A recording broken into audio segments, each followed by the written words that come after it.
मसीही शरीयत के दो अहकाम हमने सीखे, एक खुदा से मोहब्बत और दूसरा अपने पड़ोसी से अपने बराबर मोहब्बत। खुदा से मोहब्बत में हमने सीखा कि इसके तीन तरीके हैं: दुआ, अतात और रूहानी मश्क।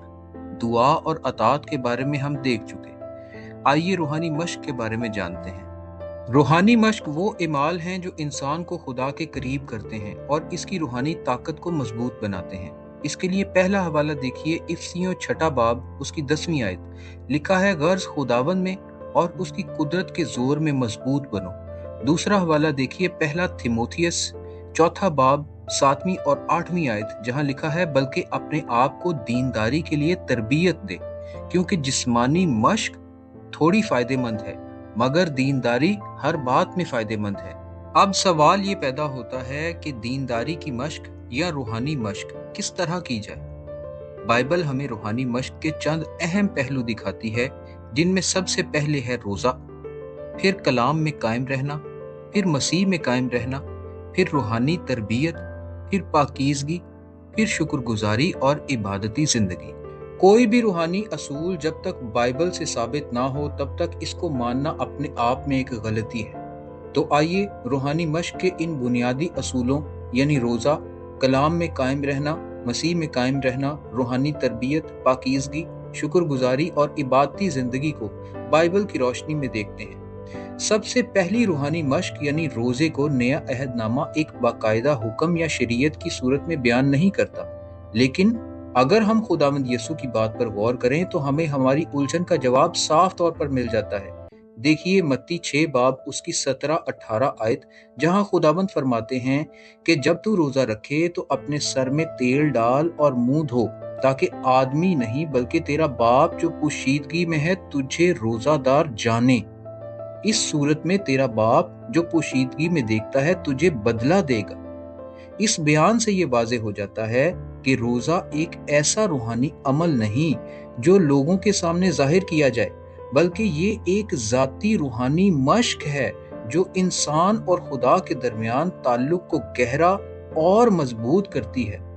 इसका अजर भी खुदा की तरफ से होना इस बात की दलील है कि ये मुकम्मल तौर पर खुदा के साथ ताल्लुक और वाबस्तगी का एक अहम जरिया है। खुदावंद यीशु के इस बयान से ये भी वाज़ेह हो जाता है कि खुदा चाहता है कि वो हमें रोजादार जाने और हमें इस अजीम रूहानी मश्क के अजर से भी नवाजे। रूहानी मश्क इंसान की रूहानी जिंदगी और खुदा के साथ उसके ताल्लुक के लिए इतनी ही जरूरी है जितनी जिस्म के लिए खुराक। रोजा हमें खुदा के करीब लाता है। आइए अब इन बाकी रूहानी मश्कों को देखते हैं जो हमें खुदा के साथ कायम रखती हैं। बाइबल की रोशनी में दूसरी रूहानी मश्क खुदा के कलाम में कायम रहना है। देखिए यूहन्ना 8 बाब उसकी 31 आयत, जहां लिखा है, अगर तुम मेरे कलाम पर कायम रहोगे तो हकीकत में मेरे शागिर्द ठहरोगे। इसके अलावा देखिए कुलसियों का खत इसका 3 बाब 16 आयत, जहां लिखा है, मसीह के कलाम को अपने दिलों में कसरत से बसने दो।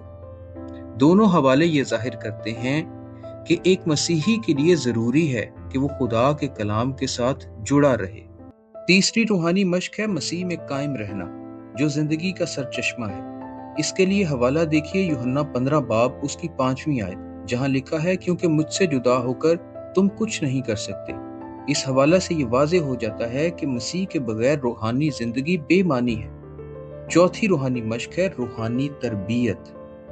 हवाला देखिए पहला थिमोथियस 4 बाब इसकी 7वीं आयत, जहां लिखा है, दीनदारी के लिए रियाजत कर। और अगर हम पहला करंथियों उसका 9वां बाब उसकी 27वीं आयत देखें तो लिखा है, मैं अपने बदन को मारता कूटता और इसे काबू में रखता। दोनों हवाले ये जाहिर करते हैं कि रूहानी तरक्की के लिए खुद पर काबू रखना और खुद को दीनदारी की तरबियत देना निहायत जरूरी है। रूहानी मश्क खुदा से अपने ताल्लुक को मजबूत करने का एक जरिया है और बाइबल की रोशनी में 5वीं रूहानी मश्क पाकीज़गी है। इसके लिए पहला हवाला देखिए इब्रानियों 12 बाब उसकी 14 आयत, जहां लिखा है, उस पाकीज़गी के तालिब रहो जिसके बगैर कोई खुदा को ना देखेगा। दूसरा हवाला देखिए पहला पतरस उसका पहला बाब 16वीं आयत, जहां लिखा है कि पाक बनो इसलिए कि मैं पाक हूँ। इन दोनों हवालों से ये जाहिर होता है कि पाकीज़गी खुदा के करीब होने की शर्त है। बाइबल मुकद्दस के मुताबिक पाकीज़गी का मरकज दिल और जिंदगी है, क्योंकि मत्ती 5 बाब उसकी 8वीं आयत में लिखा है कि मुबारक हैं वो जो दिल के पाक हैं, क्योंकि वो खुदा को देखेंगे। इस आयत के हवाले से हम मसीहियों ने पाकीज़गी को सिर्फ दिल तक महदूद कर दिया है, जबकि बाइबल हमें सिखाती है कि दिल भी पाक हो और जिस्म भी पाक हो। इसके लिए हवाला देखिए याकूब का खत, उसका 4 बाब 8वीं आयत, जहां लिखा है खुदा के नजदीक जाओ तो वो तुम्हारे नजदीक आएगा। आए गुनाहगारों, अपने हाथों को साफ करो, और आए दो दिलों, अपने दिलों को पाक करो।